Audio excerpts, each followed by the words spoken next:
if anyone has any questions, I'd really be happy to answer. This is, I'm thinking back to physics class. Okay, and with the planets going around the sun, there is the force of that's, you know, attracting the planets to the sun, Right. and the spinning that keeps them the distance away. And if it goes slower and the gravitational forces is constant, won't the Earth approach the sun? You know, I thought that it might affect the orbit, but my astrophysicist tells me no.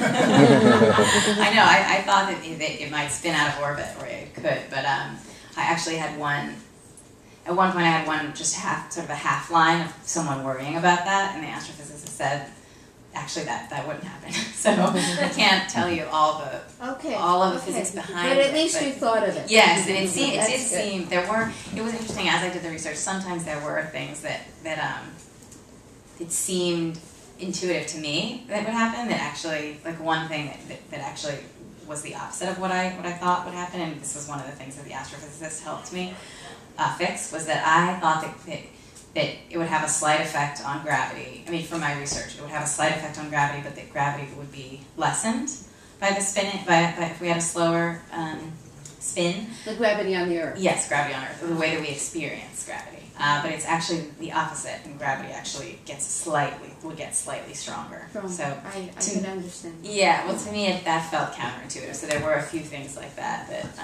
it was a good education for me.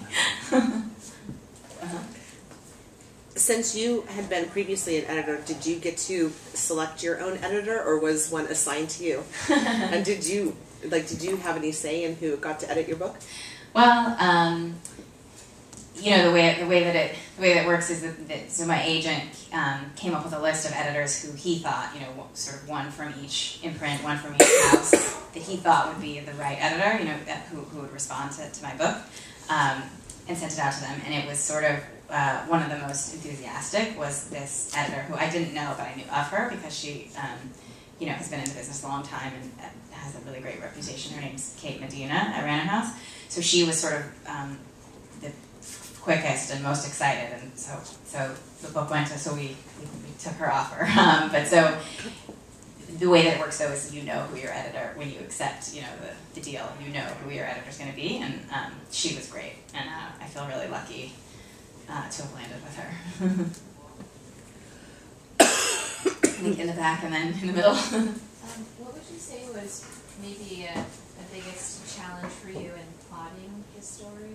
And also, did you like outline it ahead of time, or do some writing in and then outline? Biggest challenge with plotting. I didn't outline the whole thing. I mean, I at least for this book, I liked writing it.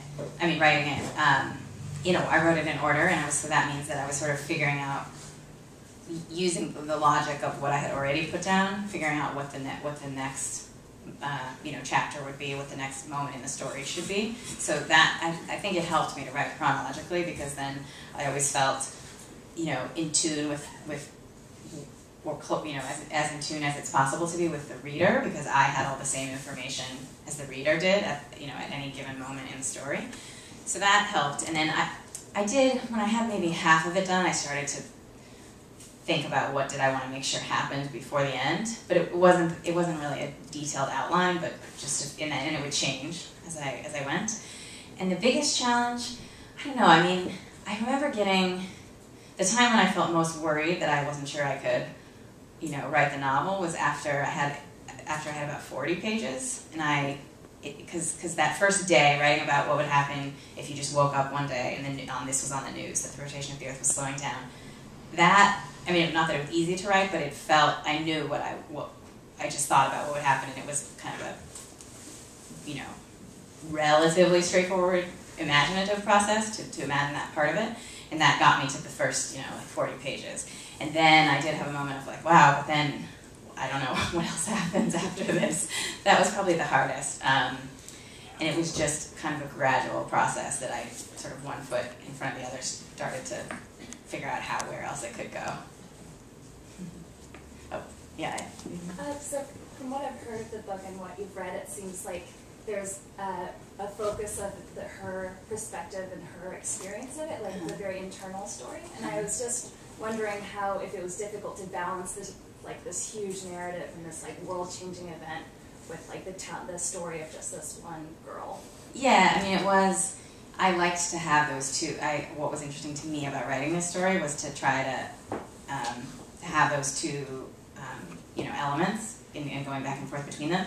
And to me, I liked the idea of writing. I mean, the narrator's technically an adult looking back on her childhood at the time that this happened, but it felt there was something. I wanted to make sure that this story, even though it has this huge global premise, I wanted to make sure it felt like personal, and I wanted to see if I could write a